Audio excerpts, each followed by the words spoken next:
This is an RNZ podcast. They say it takes a village to raise a child.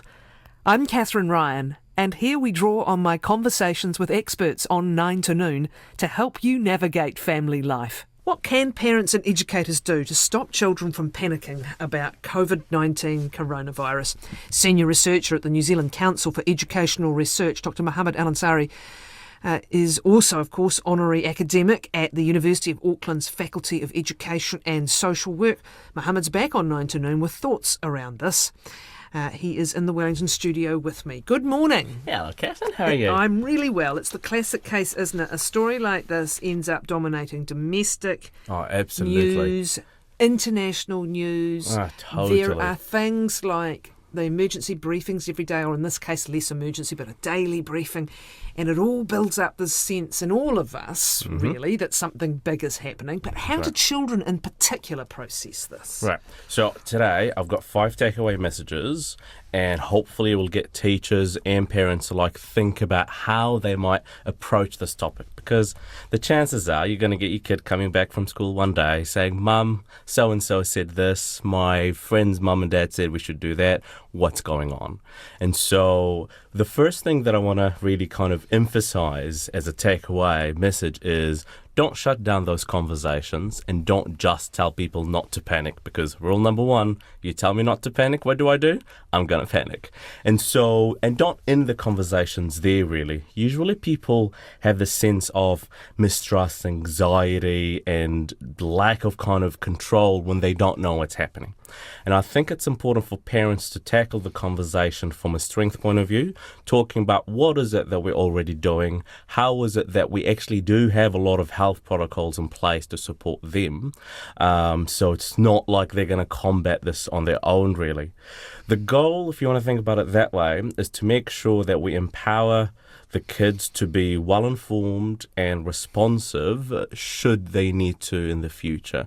So you want to focus on what's done, you want to focus on the good stuff, that we are actually looking after each other. There's 2 things, isn't there? One is dealing with that they might be scared or they're hearing things that are wrong. And then the second thing is, actually, there are times when we do need to learn to do things as a community because it works. That's exactly right. So where would you start? Would you start when they raise the issue? Is that moment where whatever you're doing, you manage to find a time to stop and think, right, here's the moment where I need to listen in? And what might they be saying? It might be, I heard X or I heard Y. So what do you then do?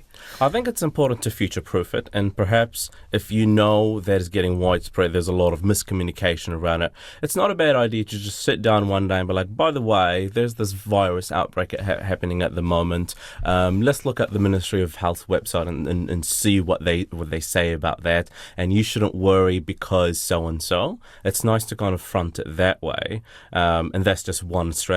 I know that other parents would say, let's not talk about it till it's actually a big kind of deal. But then you kind of leave room for misconceptions for your kids to hear all sorts of stories from other sources. Especially when you start to hear cases happening here. Yes, that's so right. Even talking about, you might want to, and it depends on age, doesn't it? But you might even want to talk about what a virus is. And you might want to say, we all get sick from time to time. This is just a new one. And right now people are working on how to deal with it. That's exactly right. That's actually a second key message that I've got to get people, kids especially, to get used to outbreaks. This is not the first and this is not the last time we're going to get a virus outbreak. As long as people know what to do in cases like this. It's the same as earthquakes. I think we've done a good deal with kids, teaching them that earthquakes happen. We've got earthquake emergency procedures, and we've gotten them, of course they'll be afraid, but at least now they know what to do. They're empowered to do things on their own should an earthquake emergency happens. So why not treat this in the same way? By the way, viruses happen all the time. People get sick all the time. Those are some of the things that you want to think of, right? Yeah, and then we can talk about things how it's, another way of introducing it is, look, it's mostly overseas at the moment, and this is when it gets into a community, that's when it happens. We've got 1 or 2 cases here, but look, what you're seeing on your TV screen is how the health ministry and how the government, how everybody, how organised they are to manage it. Exactly. So you turn what's scary into something that looks manageable. Perfect. That's exactly right. You can always focus on, there are 3 cases and they're severe and so on. But look at all the healthy people and look at what they do to sustain and keep doing what they do. And I think it's important to focus on that. That gives people hope. That gives people a sense of confidence as well. And it gets them to kind of just roll on with it as opposed to just stop their life and panic about it, because it won't do you good. The next point kind of relative to that actually is the fact that if you or your kids have any health related queries, don't consult Facebook, don't consult random strangers, no to your neighbours, just look up official health organisation websites. The Ministry of Health got lots of information. The problem these days is people speak from a place of fear and emotions. It's not always research informed. And if you look up some news or media outlets, they kind of help create a sense of paranoia, more so than calming people down and communicating positive and effective strategies. So why not just tune into the Ministry of Health or ring up any health professional, your GP, say, hey, I'm worried about those symptoms, or I'm worried about the virus, can you tell me more about it? I think professionals will be very happy if you talk to them and get an accurate answer. It's very important what you just said, actually. Most of the medical centres have just gone out and notified their clientele about don't come in here if you do have symptoms, right? Ring the number. Yep. So again, we've got to take the right steps, but it's got to be conveyed as we're doing this because things are under control. Exactly. And that's a problem because the narrative around this at the moment is, can it be contained? Can it be controlled? So this is what they're hearing reported in, not just from Facebook or not just from kids talking, but from the mainstream media. Yep. So again, when you hear, can it be controlled? Can it be contained? You then have to reframe that and say, yeah, well, that's about whether we can just keep 1 or 2 cases here or whether we're going to have quite a few people. Yep, exactly right. Get this. And I think... This pen has been going off all morning. Sorry, listeners. It's hyperactive. I've got 2 new pens, and the click button's insane. It's pretty cool as well. Yeah. And I think the important thing, and I really like what you just said, because in order for us to combat this narrative, we just need to shift it towards us. What is it about my health and hygiene practices that I should sustain or keep going in order for me to remain as healthy as possible? And I think that's something that we can do, and it's within our control, as opposed to keep thinking about, could we control, could we make sure that there are no more cases? Yeah.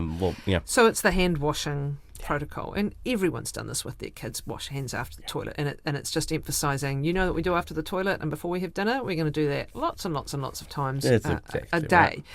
Right. Again, while saying, hey, it's not even here yet, but if we all do this, it's going to help. The other, do you directly talk about the fact that children seem to have much milder than serious symptoms in this? Is that too much of a level of detail to go into? Or is it something you could have as a throwaway comment? By the way, unfortunately, as with any other illness or flu, it's often people who are already unwell or older who are most vulnerable. Right. Whereas what we're seeing is this is very mild. I was going to say maybe older teenagers might ask those questions. Am I more likely to be affected than others? And how badly? How badly and so on. So then the parents might again go to health organisation websites, and I think the one of the studies that I've just read recently about the coronavirus suggests that people with weak immune systems and so on are more likely to be affected by it, right? So if they're interested in getting through that kind of level of detail, research it, ask professionals, and then talk to the kids about it. I also want to go back to what you just said before, because I think it's another important takeaway message, which is to normalise health and hygienic practices. My worst nightmare would be if 6 months down the track people stop washing their hands because the coronavirus is no longer a threat. No. You wash your hands all the time. You always look after your health and hygiene and so on and so forth. So this should be treated as normal.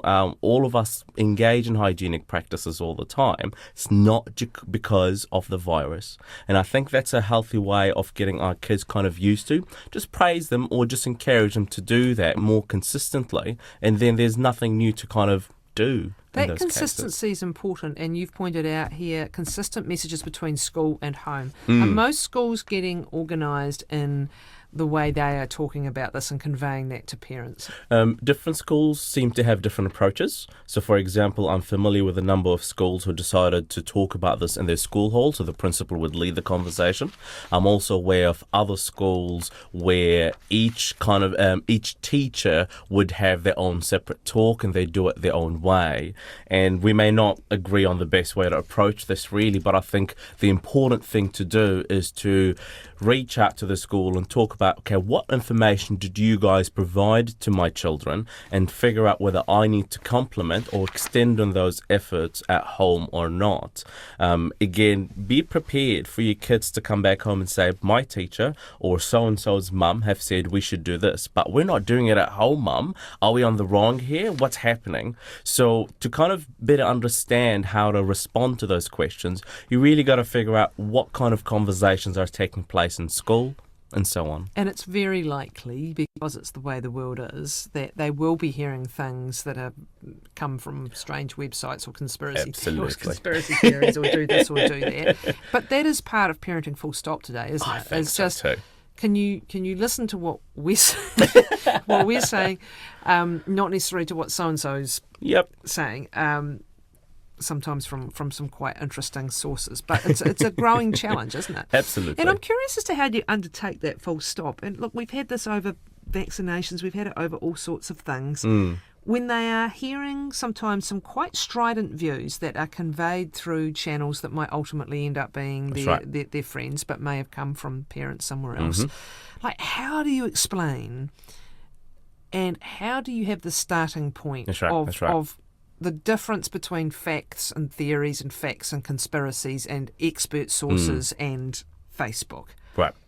I think that's the challenge for parents, to be one or two steps ahead in terms of how to look through information, how to be informed, and where to get that kind of information from, really.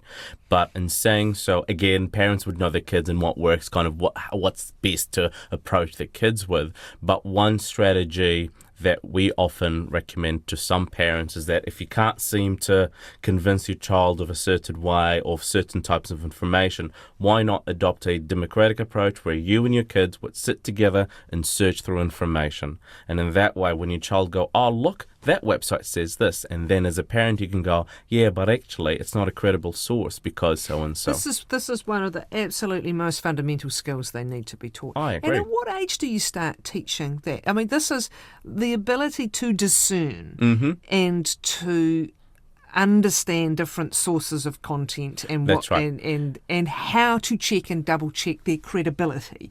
What age do you begin to teach those concepts? I think you need to be really, really basic with kids in the primary years. Their logic or their sense of reasoning is very basic. This much wonderful fantasy world as well. Exactly, and I envy them for that. We don't want to harshly end that and say actually. No, exactly. They will not understand when I say credibility, expertise, and so on. So you want to break it down in language that they understand. What's a good source versus a not so good source. But even the gap between their imaginations and fantasy and hard facts is not something you want to smash to pieces at a young age. It's something that comes with their maturing. That's exactly right. Yeah. And often critical thinking and formal reasoning, if you want to think about it that way, kind of begins to develop from 12, 13 years of age and later on. So perhaps if you have kids in intermediate or secondary school, this is the part where you can start slowly formalise that kind of process and feed them more information that we think they can handle the it. The visual cues are interesting. And it's funny, isn't it? The panic buying and stuff is adults doing that, not kids. And in some instances, I understand where there may be family members affected in another country, for example, or I understand where you have very viscerally heard how serious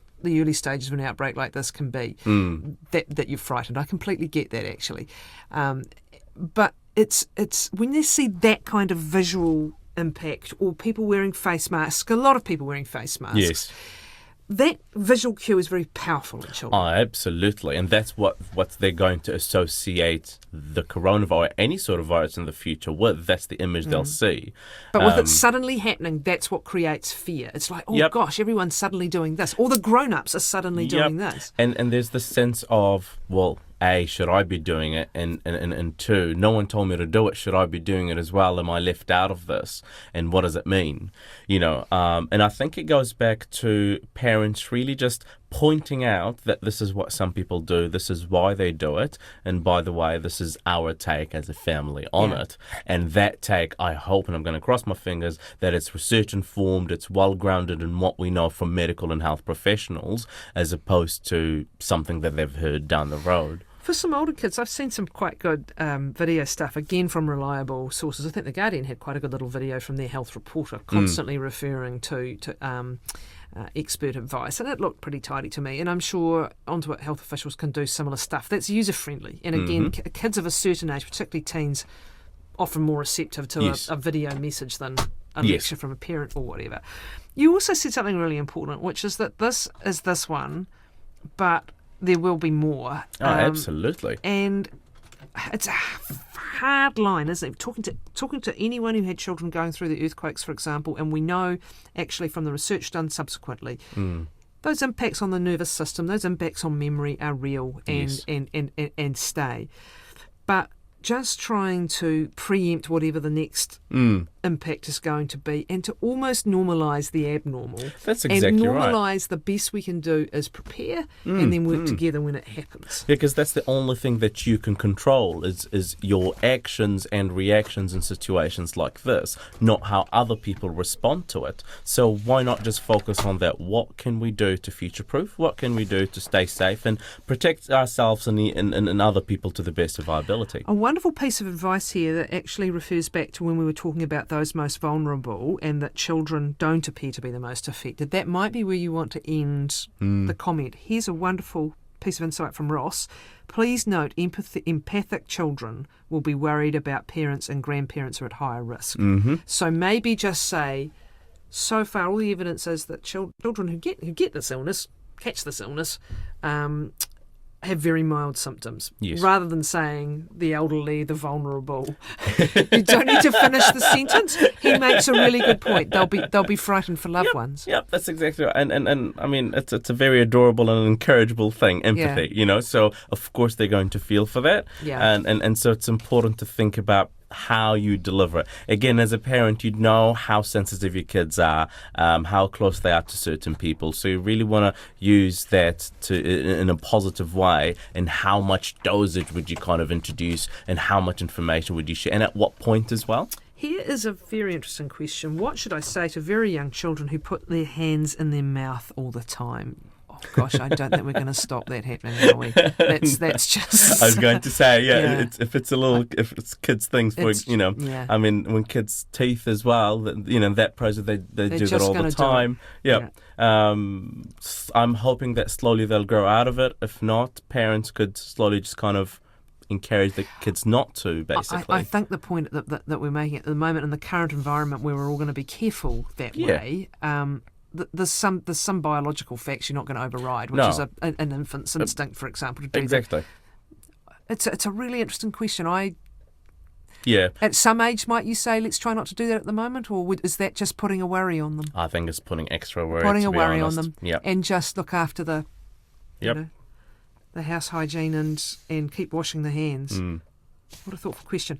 I'm aged 80. When I was at primary school, everyone knew polio was around. We knew of people who had it and survived, perhaps with a leg problem. We knew about iron lungs, which were rather scary, and that some people died.